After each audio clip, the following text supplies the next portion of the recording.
Hi friends, ನಮಸ್ಕಾರ ಎಲ್ಲರಿಗೂ. Welcome back to my YouTube channel. ಯಾರೆಲ್ಲ ನನ್ನ ಚಾನಲ್ನ ಮೊದಲೇ ಬಾರಿ ನೋಡ್ತಾ ಇದ್ದೀರಾ, ನಾನು ಫುಡ್ ಬ್ಲಾಗ್, ಡೈಲಿ ಬ್ಲಾಗ್ ಹಾಗೆ ಟ್ರಾವೆಲ್ ಬ್ಲಾಗ್ಗಳನ್ನ ಮಾಡ್ತೀನಿ, ಜೊತೆಗೆ ಟಿಪ್ಸ್ಗಳು ಕೂಡ ಕೊಡ್ತಿರ್ತೀನಿ. ಆ್ಯಂಡ್ ಬನ್ನಿ, ಇವತ್ತಿನ ವ್ಲಾಗ್ನ ಬೆಳಿಗ್ಗೆ 5:30ಗೆಲ್ಲ ನಾನು ವ್ಲಾಗ್ನ ಸ್ಟಾರ್ಟ್ ಮಾಡಿದ್ದು. ಬೆಳಿಗ್ಗೆ ನಾನು ಹಾಟ್ ವಾಟರ್ಗೆ ಅರ್ಧ ಲೆಮನ್ ಜ್ಯೂಸನ್ನ ಹಾಕ್ಕೊಂಡು ಕುಡಿತಾ ಇದ್ದೀನಿ. ಹಾಗೆಯೇ ನಾನು ಹೇಳ್ದಂಗೆ ಒಂದೊಂದು ದಿವಸ ಒಂದೊಂದು ಥರ ನಾನು ಬಿಸಿ ನೀರಿಗೆ ಒಂದ್ಸರಿ ಅರಿಶಿನ ಹಾಕ್ಕೊಂಡು ಕುಡಿತೀನಿ, ಅಥವಾ ಈ ಥರ ಲೆಮನ್ ಜ್ಯೂಸು, ಅಥವಾ ಒಂದೊಂದು ದಿವಸ ಒಂದೊಂದು ಥರ ನಾನು ಕುಡಿತಾ ಇರ್ತೀನಿ, ಒಂದೇ ಥರ ಇರೋದಿಲ್ಲ. ಕುಡ್ದಾದ್ಮೇಲೆ ಸ್ನಾನ ಮಾಡಿಕೊಂಡು ಆಮೇಲೆ ಅಡುಗೆ ಕೂಡ ಸ್ಟಾರ್ಟ್ ಮಾಡಿದ್ದೀನಿ. ಬೆಳಗ್ಗೆ ಇದು 6 ಗಂಟೆಗೆ ನಾನು ಸ್ಟಾರ್ಟ್ ಮಾಡ್ತಾ ಇರೋದು. ಬಿಕಾಸ್ ನಮ್ಮ ಮೈದನ ಬೇಗ ಹೋಗ್ತಾರೆ, ಹಾಗಾಗಿ ಅವ್ರಿಗೂ ಬೆಳಿಗ್ಗೆ ಲಂಚ್ ಬಾಕ್ಸ್ಗೂ ಪ್ರಿಪೇರ್ ಮಾಡ್ತಿದ್ದೀನಿ, ಹಾಗೆ ಟೀ ಮಾಡಿಕೊಡ್ತಾ ಇದ್ದೀನಿ. ಜೊತೆಗೆ ನಾನು ಪೂಜೆ ಕೂಡ ರೆಡಿ ಮಾಡ್ಕೊತಾ ಇದ್ದೀನಿ. ದೇವ್ರ ಮನೆ ಕ್ಲೀನ್ ಮಾಡ್ಕೊಡೋದಾಗಲಿ, ದೇವ್ರನ್ನ ತೊಳೆಯೋದಾಗಲಿ ಅದು ಕೂಡ ಮಾಡ್ಕೊಳ್ತಾ ಇದ್ದೀನಿ. ನಾನಿಲ್ಲಿ ವೆಜಿಟೇಬಲ್ ಪಲಾವ್ ಮಾಡ್ತಾಯಿದ್ದೀನಿ. ಆ್ಯಂಡ್ ಒಬ್ಬೊಬ್ಬರು ಮಾಡೋ ಮೆಥಡು ಒಂದೊಂದು ರೀತಿಯಾಗಿರುತ್ತೆ. ನಾನು ಮಾಡೋ ಮೆಥಡು ಡಿಫ್ರೆಂಟ್ ಆಗಿರ್ಬೋದು.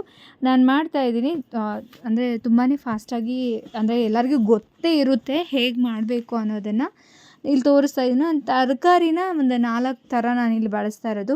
ಕೆಲವರಿಗೆ ತರಕಾರಿ ತುಂಬ ಇನ್ನೂ ಜಾಸ್ತಿ ಹಾಕ್ಕೊಳ್ಳೋದು ಇಷ್ಟ ಆಗುತ್ತೆ, ಕೆಲವರಿಗೆ ತರಕಾರಿನೇ ಇಲ್ಲದೇ ವೆಜಿಟೇಬಲ್ ಪಲಾವ್ ಬೇಕು ಅಂತಾರೆ. ಅಂದರೆ ಪ್ಲೇನಾಗಿ ಜಸ್ಟ್ ಉಳ್ಳಾಗಡ್ಡಿ, ಬೆಳ್ಳುಳ್ಳಿ, ಶುಂಠಿ ಹಾಕಿದ್ರೆ ಮುಗೀತು, ಅದು ರೈಸ್ ರೆಡಿ, ಬಗಾರನ್ನ ಅಂತ ಹೇಳ್ತಾರೆ ನೋಡಿ. ನಾನು ತುಂಬ ಸರ್ತಿ ಬಗಾರನ್ನ ಮಾಡಿದ್ದೀನಿ ವಿಥೌಟ್ ವೆಜಿಟೇಬಲ್ಸ್ ಆ್ಯಂಡ್ ಖಾರದ ಪುಡಿ ಹಾಕಿ. ಅದು ತುಂಬಾ ಹಿಡಿಸುತ್ತೆ ಇವ್ರಿಗೆ.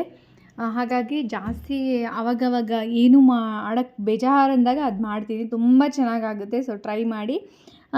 ಆಮೇಲೆ ನಾನು ಟಿಪ್ಸ್ ಬಗ್ಗೆ ಕೆಲವೊಬ್ಬರಿಗೆ ಸಣ್ಣ ಆಗಬೇಕು ಅಂತ ಇಷ್ಟ ಇರುತ್ತೆ.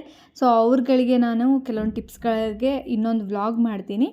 ಬೇಜಾರು ಮಾಡ್ಕೋಬೇಡಿ ತುಂಬ ದಪ್ಪ ಇದ್ದೀನಿ ಅಂತ.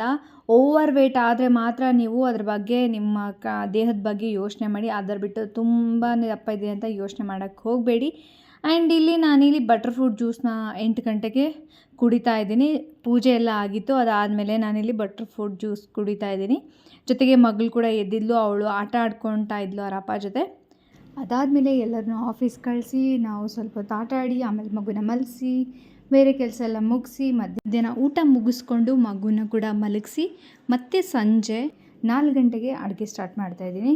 ನನ್ನ ಹಸ್ಬೆಂಡ್ ಫಾಸ್ಟಿಂಗ್ ಇರೋದ್ರಿಂದ ಎವ್ರಿ ವೀಕು ನಾನು 4 ಗಂಟೆಗೆ ನಾನು ಸ್ಟಾರ್ಟ್ ಮಾಡೋದು. ಇದು ನಿನ್ನೆ ವ್ಲಾಗ್ ಇದು. ಸೊ ಎವ್ರಿ ಟ್ಯೂಸ್ಡೇನೂ ಅವರು ಫಾಸ್ಟಿಂಗ್ ಇರೋದ್ರಿಂದ 4 ಗಂಟೆಗೆ ಸ್ಟಾರ್ಟ್ ಮಾಡ್ತಾಯಿದ್ದೀನಿ. ಅದು ಈಗ ಮುಂಚೆ ಮಗು ಆಗೋಕ್ಕೂ ಮುಂಚೆ 5 ಗಂಟೆ, 5:30, 6 ಗಂಟೆಗೆಲ್ಲ ರೆಡಿ ಮಾಡ್ತಿದ್ದೆ. 7:30ಗೆಲ್ಲ ಊಟ ಮಾಡ್ಕೊಂಡು ಮುಗಿಸ್ತಾ ಇದ್ವಿ. ಹಾಗೆಯೇ ಈ ಕಡೆ ಒಂದು ಕಡೆ ಬೇಳೆ ಇಟ್ಟಿದ್ದೆ, ಹಾಗೆಯೇ ಹಾಲು ಕಾಯಿಸೋಕ್ಕಿಟ್ಟಿದ್ದೆ. ಸೆಂಟ್ರಲ್ಲಿ ಇಲ್ಲಿ ನಾನು ಹಾಲಿಗೆ ಹೆಪ್ಪು ಹಾಕಿಟ್ಟಿದ್ದೀನಿ.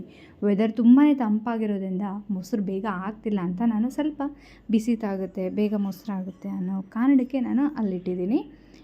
ನಾನಿಲ್ಲಿ ನುಗ್ಗೆಕಾಯಿ ಕೂಡ ಬೇಯಿಸಿಟ್ಕೊಂಡಿದ್ದೆ. ಮೆಂತ್ಯ ಸೊಪ್ಪು ಯೂಶ್ವಲಿ ಗೊತ್ತೇ ಇರುತ್ತೆ, ಮೆಂತ್ಯ ಪಲ್ಯ. ನಾನು ಅನ್ನ, ಸಾರು ಮತ್ತು ಚಪಾತಿನ ನೈಟ್ ಊಟಕ್ಕೆ ಮಾಡ್ತಾಯಿದ್ದೀನಿ.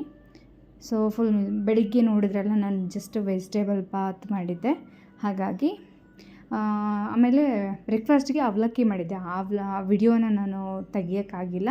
ಮಗು ಈ ಕಡೆ ಆಟ ಆಡ್ಕೊಳ್ತಾ ಇದ್ಲು. ಅದಾದಮೇಲೆ ನೈಟ್ಗೆ ನಾನು ಚಪಾತಿ ಆದಮೇಲೆ ಡ್ರೈ ಫ್ರೂಟ್ಸ್ ಹೋಳಿಗೆ ಮಾಡಿದ್ದೆ.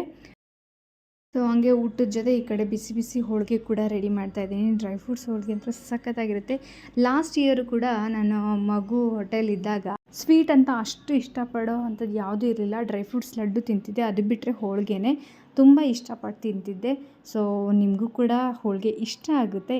ನಿಮಗೆ ರೆಸಿಪಿ ಬೇಕು ಅಂದರೆ ಕಮೆಂಟ್ ಮಾಡಿ ತಿಳಿಸಿ. ಆ್ಯಂಡ್ ಇವತ್ತಿನ ಬ್ಲಾಗ್ ಹೀಗಾಗಿತ್ತು. ಇಷ್ಟ ಆಗಿದ್ದಲ್ಲಿ ಲೈಕ್ ಮಾಡಿ, ಕಮೆಂಟ್ ಮಾಡಿ ಹಾಗೂ ಶೇರ್ ಮಾಡಿ. ಮತ್ತೊಂದು ಹೊಸ ಬ್ಲಾಗ್ ಜೊತೆ ನಿಮ್ಮೆಲ್ಲರನ್ನ ಭೇಟಿ ಆಗ್ತೀನಿ. ಅಲ್ಲಿವರೆಗೂ bye and take care. Thank you.